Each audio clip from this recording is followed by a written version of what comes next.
அன்பர்களே, ஆண்டவராகிய இயேசு கிறிஸ்துவின் நாமத்தில் உங்களுக்கு மனம் நிறைந்த வாழ்த்துக்களை தெரிவித்துக் கொண்டு சத்திய வசனம் திருமறை பாட நிகழ்ச்சிக்கு உங்களை அன்போடு அழைக்கிறோம். சத்திய வசனம், இது தேவனின் வசனம். நாம் சோர்ந்து போகையில் கரம் கொடுக்கும் நம் தேவனின் வசனம், நம் தேவனின் வசனம். அப்பொழுது அவர், நீங்கள் என்னை யார் என்று சொல்லுகிறீர்கள் என்று கேட்டார். ஆண்டவராகிய இயேசு கிறிஸ்துவின் இனிய நாமத்தில் சத்தியவசன நேயர்கள் மற்றும் இதை பார்த்து கொண்டிருக்கிற நண்பர்கள் ஒவ்வொருவருக்கும் எங்கள் அன்பின் வாழ்த்துக்களை தெரிவிக்கிறோம். நாங்கள் உங்களுக்காக ஜெபிக்கிறோம். நீங்களும் எங்களுடைய ஊழியங்களுக்காக நீங்கள் ஜெபித்துக் கொள்ளுங்கள். இந்த நாளிலும் உங்களோடு கூட இந்த தலைப்பின் கீழ் நான் செய்தியை பரிமாற கர்த்தர் என்னை நடத்துகிறார். தலைப்பு, நீங்கள் என்னை யார் என்று சொல்லுகிறீர்கள். இயேசு கிறிஸ்து பல நேரங்களில் கேள்வி கேட்பார். மற்றவர்கள் கேட்கிற கேள்விகளுக்கு பதிலும் தருவார். இந்த மத்தேயு 16ஆம் அதிகாரத்திலே இந்த கேள்வியை சீஷர்களிடத்தில் அவர் கேட்கிறார். சீஷர்களிடத்தில் 2 கேள்விகளை கேட்கிறார். முதல்ல ஜனங்கள் யார் என்று சொல்லுகிறார்கள் என்று சொல்லி அவர் கேட்கிறார் 16:13. 15வது வசனத்தில் நீங்கள் என்னை யார் என்று சொல்லுகிறீர்கள் என்று கேட்கிறார். இது எதை குறிக்கிறது என்று சொன்னால், சீஷர்களாக அவர்களை அழைக்கிறார். என்னை பின் சென்று வாருங்கள் என்று அழைக்கிறார். சீஷர்கள் அவரை பின் சென்று வர ஆரம்பிக்கிறார்கள். மலைப்பிரசங்கத்திலே நிறைய செய்திகளை அவர்களுக்கு தருகிறார். ஆவிக்குரிய வாழ்க்கையின் சத்தியங்களை வெளிப்படுத்துகிறார். மத்தேயு 8-9வது அதிகாரங்களிலே நாம் வாசிப்போம் என்று சொன்னால், அற்புதங்கள் நடக்கும்போது அவர்கள் உடன் இருக்கிறார்கள். அவர்களுடைய விசுவாச வாழ்க்கையை தட்டி எழுப்புகிறார். 10வது வசனத்திலே 10வது அதிகாரத்திலே நீங்கள் வாசிப்பீர்களானால், அவர் ஊழியத்திற்கு தெரிந்து கொண்டு அவர்களையும் அனுப்புகிறார். அவர்களை உருவாக்குகிறார், சீஷர்களாக உருவாக்குகிறார். எத்தனையோ குறைபாடு உள்ள சீஷர்கள் தான். சீஷர்கள் மிக நிறைவுடன் அவர்கள் இயேசு கிறிஸ்துவை பின் செல்கிறார்கள் என்று நாம் அர்த்தப்படுத்தி விட முடியாது. அவர்களுடைய ஆரம்ப காலம் மிக குறை நிறைந்த காலமாக இருந்தது. இயேசு கிறிஸ்துவனிடத்தில் அவர்கள் அதிகமாக கற்றுக்கொள்ள இயேசு கிறிஸ்துவனுடைய மாதிரியை அவர்கள் வாழ்க்கையை பார்க்க அவரோடு ஊழியத்தில் நடந்து ஈடுபட அவர்களுக்கு வாழ்க்கையும் அதன் அர்த்தமும் ஊழியமும் அதன் அர்த்தமும் இயேசு யார் என்கிற கேள்விக்கு பதிலும் அவர்களுக்கு கிடைக்கிறது. இதை மத்தேயு 10 அதிகாரங்கள் வரைக்கும் நாம் வாசிப்போம். ஆனால் மத்தேயு 11வது அதிகாரத்துக்கு நீங்கள் வருவீர்கள் என்று சொன்னால், ஆண்டவர் அவர்களோடு சில வித்தியாசமான சத்தியங்களை அல்லது சத்தியத்தின் ஆழங்களை அவர்களோடு பேச விரும்புகிறார். இது மத்தேயு 11வது அதிகாரத்திலே இருக்கிறது. அந்த மத்தேயு 11:10 நீங்கள் வாசிப்பீங்கன்னு சொன்னால், யோவான் ஸ்நானகன் வேறு, அவன் வழியை ஆயத்தப்படுத்த வந்தவன், அவன் வழி அல்ல என்பதை தெளிவாக சொல்லுவார். 20வது வசனத்திலே ஜனங்கள் மனம் திரும்பாததை குறித்து அவர் உள்ளத்திலே வேதனையை வெளிப்படுத்துவார். அவர்களை கடிந்து கொள்ள தொடங்குவார். இவ்வளவு செய்திகளை கேட்கிறார்கள், இவ்வளவு அற்புதங்களை பார்க்கிறார்கள், ஆனால் ஜனங்களிடத்திலே ஒரு மனம் திரும்புதல் இல்லையே என்கிற ஒரு ஆதங்கம் அவரிடத்தில் இருக்கிறதை நாம் பார்க்கலாம். 11வது அதிகாரத்திலே ஒரு முக்கியமான சத்தியத்தை அவர் சொல்லுகிறார். நீங்கள் என்னோடு கூட மத்தேயு 11:25 27 வரைக்கும் வாசிப்பீர்கள் என்று சொன்னால், யாருக்கு கடவுள் தன்னை வெளிப்படுத்துகிறார் என்கிற ஒரு கேள்வியை அவர் வைக்கிறார். ஞானிகளுக்கா, எளிமையானவர்களுக்கா, கற்றறிந்தவர்களுக்கா, யாருக்கு கடவுள் தன்னை வெளிப்படுத்துகிறார் என்கிற ஒரு கேள்விக்கு அவர் பதில் சொல்லுகிறார். ஆண்டவருடைய பதில் என்னவாக இருக்கிறது? ஞானிகளுக்கும் கல்விமான்களுக்கும் மறைத்து பாலகருக்கு வெளிப்படுத்துகிறார்.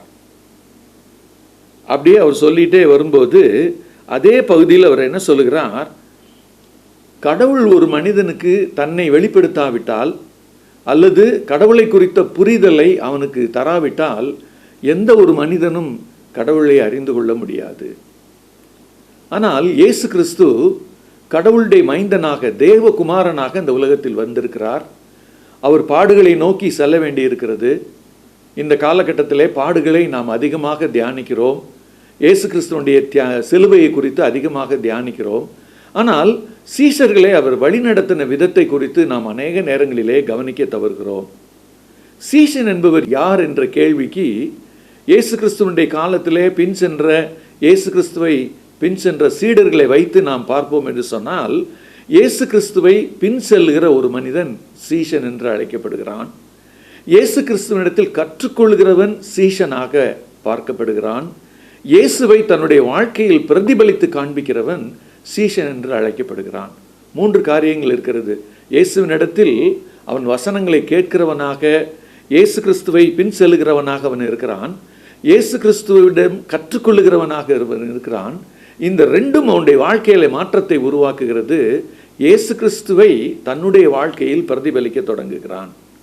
இதற்கு ஒரு ஆரம்பம் வேண்டும். இந்த சீஷனுடைய வாழ்க்கையிலே அழைப்பு ஒரு ஆரம்பம். அவன் இயேசு கிறிஸ்துவனுடைய வார்த்தைகளை கவனிப்பது அதனுடைய அடுத்த படி. இயேசு கிறிஸ்துவாக தன்னை அவர் வெளிப்படுத்தும் போது அவர் யார் என்று இன்னும் அதிகமாக அறிந்து கொள்வது சீஷர்களுக்கு ஒரு கடமையாக இருக்கிறது. இந்த நாளிலும் நீங்களும் நானும் கூட கிறிஸ்தவ வாழ்க்கையை வாழ்கிற மக்களாகிய நீங்களும் நானும் இயேசு கிறிஸ்துவை பின் செல்லுகிற சீடர்கள். நம்முடைய ஆவிக்குரிய வாழ்க்கை இந்த காலகட்டத்திலே எப்படி இருக்கிறது என்று சீர்தூக்கி பார்க்க அழைக்கப்படுகிறோம். அநேக நேரங்கள் இந்த சிலுவையை பற்றி தியானிக்கும் போது, சிலுவையை குறித்து யோசிக்கக்கூடிய காலங்களில் அதிகமாக நாம் இதை யோசிப்போம். ஆனால் சிலுவை குறித்த பாடுகளை குறித்த இந்த காரியங்கள் எல்லாம் நமக்கு அந்த நாட்கள் எல்லாம் முடிந்த பிறகு ஒரு விதமான சோர்வு வரும். இது எல்லாத்தையும் மறந்துடுவோம். இயேசு கிறிஸ்துவனுடைய சிலுவை என்பது சீஷர்களை தட்டி எழுப்பும் சிலுவை. இயேசு கிறிஸ்துவனுடைய அழைப்பு என்பது ஒரு மனிதனை, பின் செல்லுகிற மனிதனை தன்னுடைய சீஷனாக உருவாக்குவது. இயேசு கிறிஸ்து தன்னை வெளிப்படுத்த விரும்புகிறார். இந்த காலகட்டங்களில் இயேசுவை குறித்து நாம் அறிந்து கொள்ள விருப்பமா? இயேசுவை பொதுவாக நாம் அறிந்திருக்கிறோம். யார் என்பதை பொதுவாக அறிந்திருக்கிறோம். ஒருவேளை தனிப்பட்ட முறையில் நம்மை கேட்பார்கள் என்று சொன்னால் என்ன சொல்லுவோம்? இயேசு எனக்கு சுகமளிப்பவர், இயேசு எனக்கு உதவி செய்பவர், இயேசு எனக்கு ஜெபத்தை கேட்டு எனக்கு பதில் தருகிறவர், இப்படி பல காரியங்களை சொல்ல முடியும். ஆனால் வேதம் நமக்கு சொல்லித் தருகிறது, கடவுள் தன்னை யார் என்று மனிதனுக்கு வெளிப்படுத்த விரும்புகிறார். நம்முடைய பார்வை ஒரு பார்வை இருக்கிறது. இதெல்லாம் செய்கிற கடவுள் எனக்கு இருக்கிறார் என்கிற பார்வை இருக்கிறது. ஆனால் கடவுள் நாம் அவரை எப்படி அறிந்து கொள்ள வேண்டும் என்று சொல்லி விரும்புகிறார் என்று சற்று பார்ப்போம் என்று சொன்னால், முதல் குறிப்பாக நான் பகிர்ந்து கொள்கிறேன்.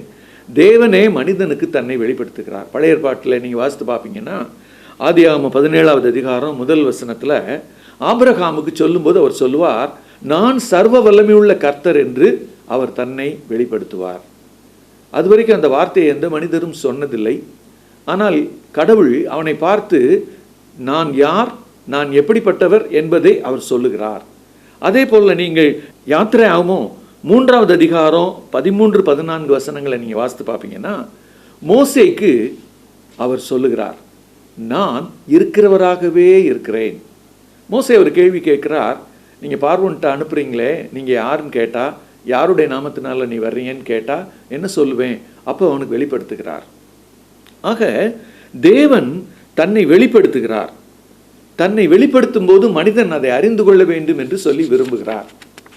இரண்டாவது நான் உங்களோடு பகிர்ந்து கொள்வது, நாம் எப்படி தேவனை அறியலாம்?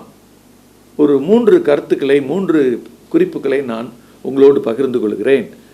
கடவுளை அவர் வெளிப்படுத்தும் போது நாம் அறிந்து கொள்ள வேண்டும். அப்படி அறிந்து கொள்வதற்கு என்னிடம் என்ன வேண்டும்? ஆண்டவர் என்னிடத்தில் என்ன கேட்கிறார்? அவரை வெளிப்படுத்த அவர் சித்தமாயிருக்கிறார், பிரியமாயிருக்கிறார்.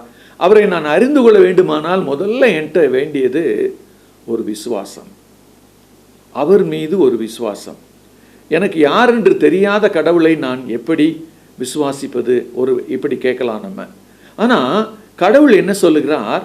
நான் உனக்கு என்னை குறித்து வெளிப்படுத்தி கொண்டே இருக்கிறேன். படைப்பை சற்று உற்றுப்பார், படைப்பின் காரியங்களெல்லாம் ஆராய்ந்து பார். இது எல்லாத்தையும் படைத்தவர் ஒருவர் இருக்கிறார் அல்லவா?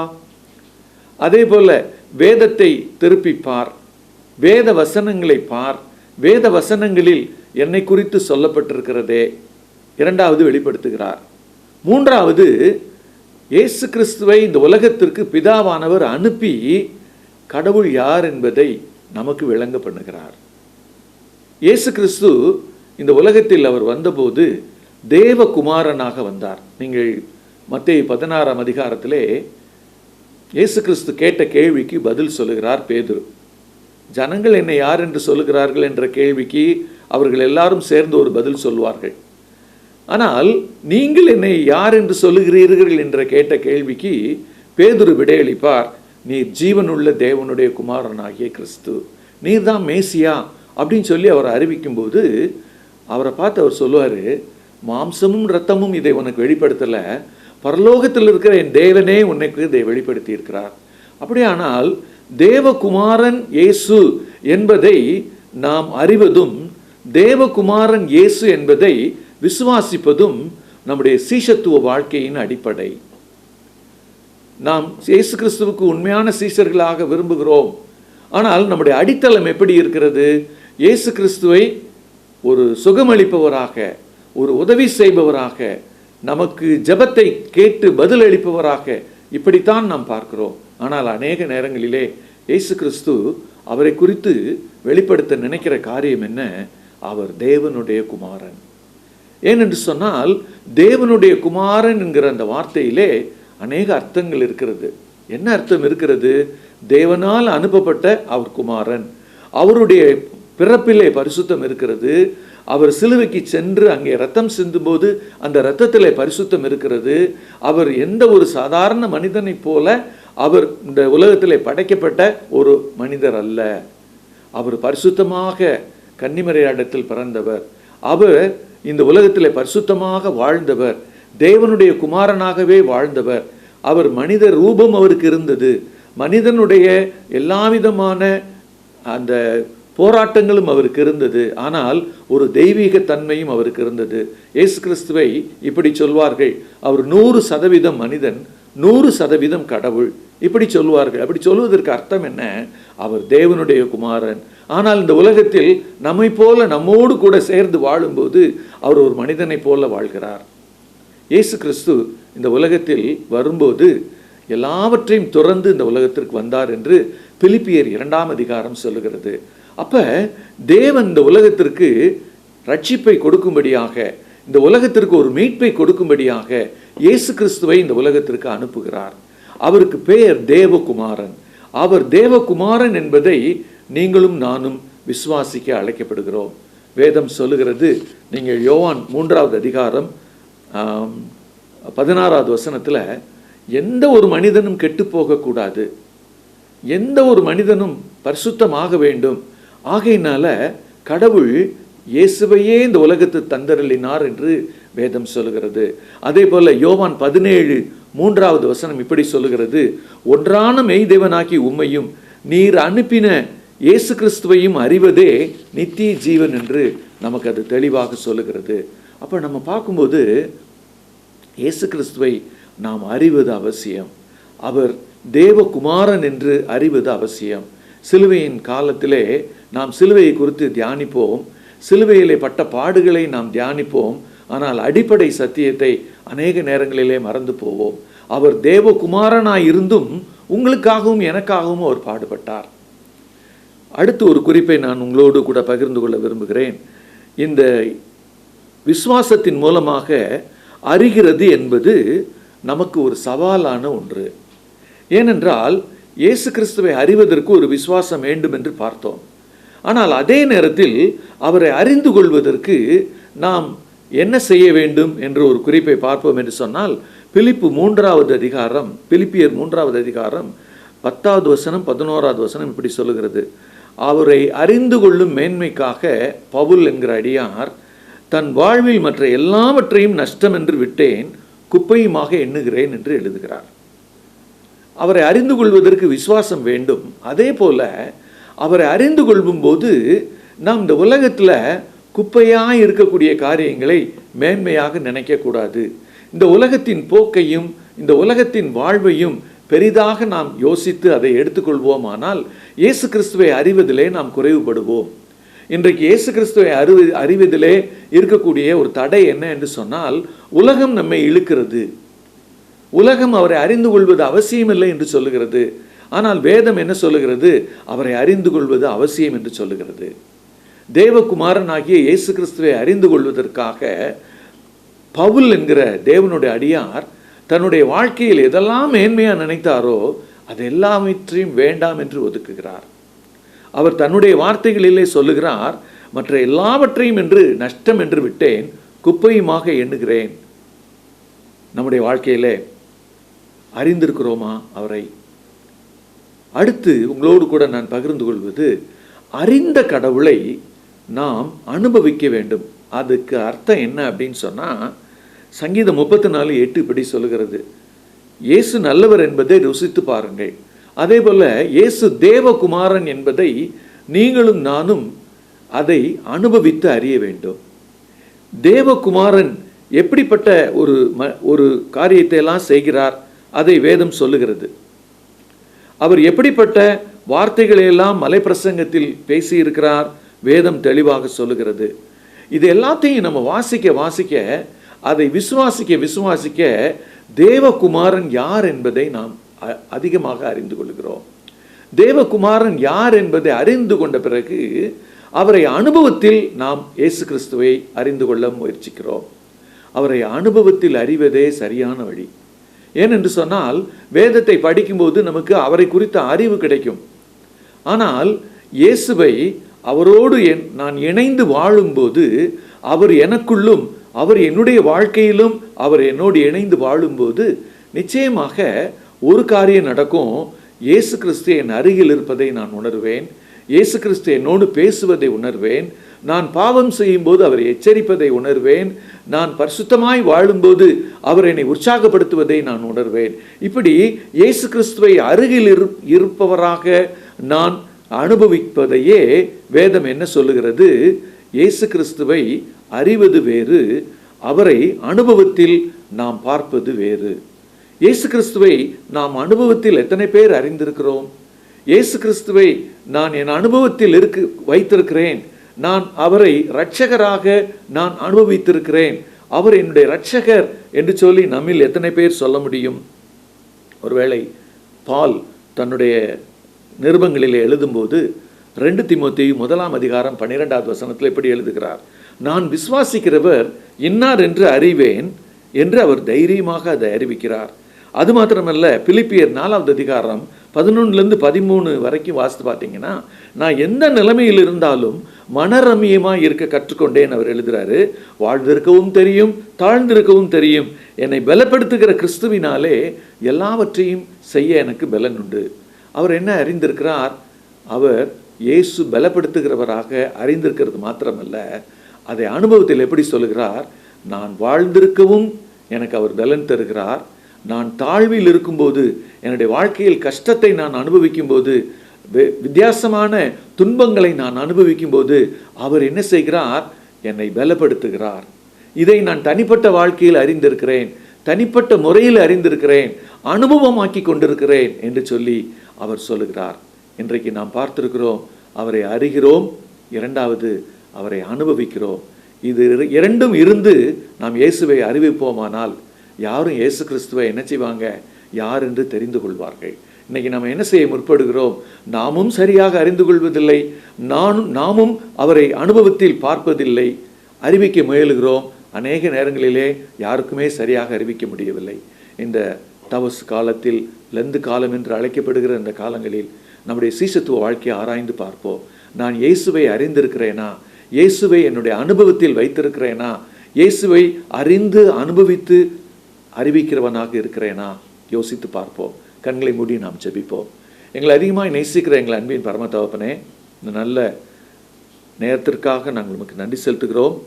தேவரீர் வேதத்தில் உள்ள ஒரு வசனத்தை நாங்கள் ஆராய்ந்து பார்க்கவும் அதை குறித்து சிந்திக்கவும் எங்களை வழிநடத்தினீர் சுவாமி. நாங்கள் எத்தனையோ பேர் பொதுவாக சில காரியங்களை உம்மை குறித்து அறிந்திருக்கிறோம். ஆனால் தனிப்பட்ட முறையிலே நீர் எங்களுக்கு வெளிப்படுத்த நினைக்கும் போது, உம்மை யார் என்று எங்களுக்கு சொல்ல நினைக்கும் போது நாங்கள் அறிந்து கொள்ள முற்படுவதில்லை. இந்த நாளிலே பேதுருவை போல நாங்கள் உம்மை அறிந்து கொள்ள ஆண்டவரே முன் வருகிறோம். ஆண்டவரே, நீர் எங்களுக்கு யார் என்பதை அனுதினமும் கற்றுக்கொள்ள எங்களுக்கு உதவி செய்யும். அதேபோல் அது அனுபவத்தில் வர எங்களுக்கு உதவி செய்யும். நாம் கற்றுக்கொள்வதை ஆண்டவரே நாங்கள் அனுபவிக்க வேண்டும் ஆண்டவரே. நாங்கள் கற்றுக்கொள்வதை எங்களுடைய அனுபவத்தில் பார்க்க வேண்டும் ஆண்டவரே. அதற்கு எங்களுக்கு உதவி செய்யும்.